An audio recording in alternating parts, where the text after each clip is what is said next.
So it's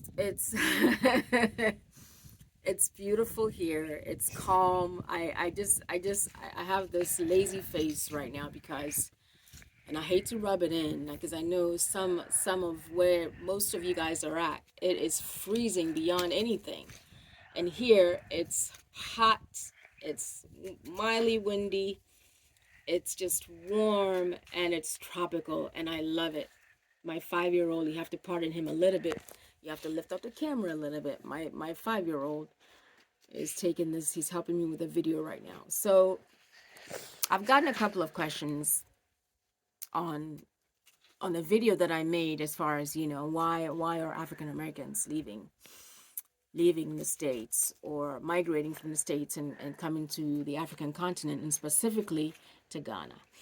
And, one question that I got was, or I think one ponderings that I got was that, why is that, why didn't, why didn't the African continent, why didn't the people back then during slavery come back for our brothers and sisters that were taken into slavery?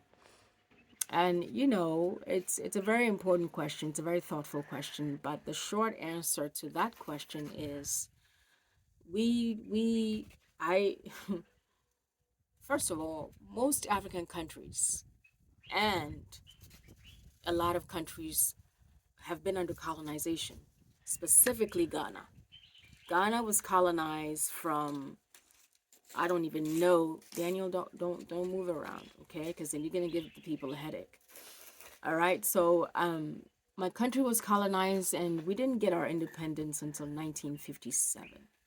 So you can imagine, and the history of the slave trade, the history of what happened then is not taught in schools, or at least I didn't learn it. I didn't learn about it until I went to the West. I went to the West, traveled to the West, U.S. specifically, in order to hear, know, feel. Um, Not that I was in slavery, but there's a kind of mental enslavement there. But that's another story, another video. So I wasn't aware of it, and to this day, honestly, most people in the African on the African continent are not aware that a lot of our brothers and sisters were taken, you know, were literally stolen from the continent and ushered into slavery in different countries. Most are not aware. And so after colonization, like, we were kind of enslaved. The country during colonization, we were under kind of slavery ourselves. The country was in some kind of, slavery itself, because being colonized, you lose your identity, you lose who you are, and you take on, or you're being given, you know what you're supposed to be, what you're supposed to do, how you're supposed to do it by the people that are colonizing you. So that's what we had going on. And so the majority of the people back then, and even until now, were not really, we had our own troubles, for lack of a better word. And we're not looking to the West to, help bring back our brothers and sisters.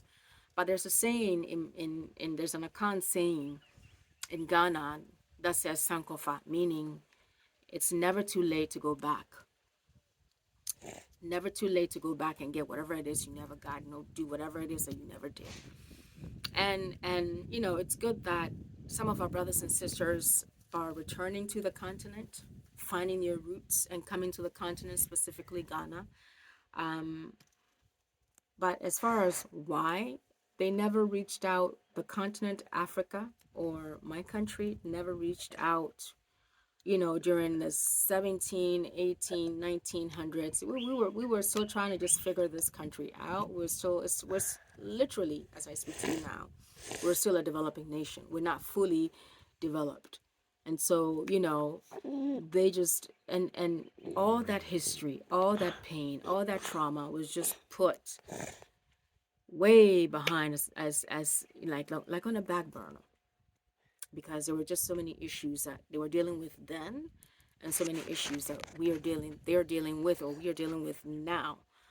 So yeah, that's why no nation. But now the people in charge of the country, Daniel, that's a little too close.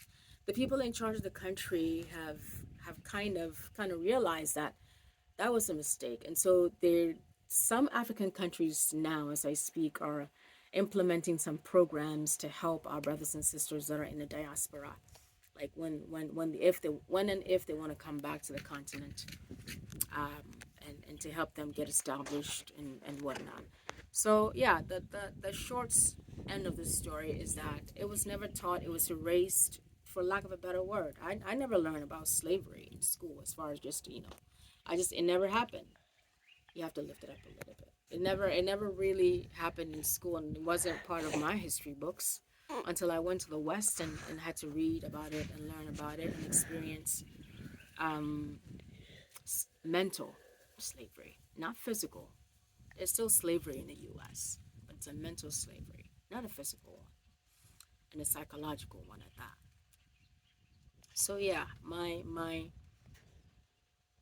I'm grateful to be here. I'm grateful for the opportunity to have my son help with this video, and thank you so much for watching.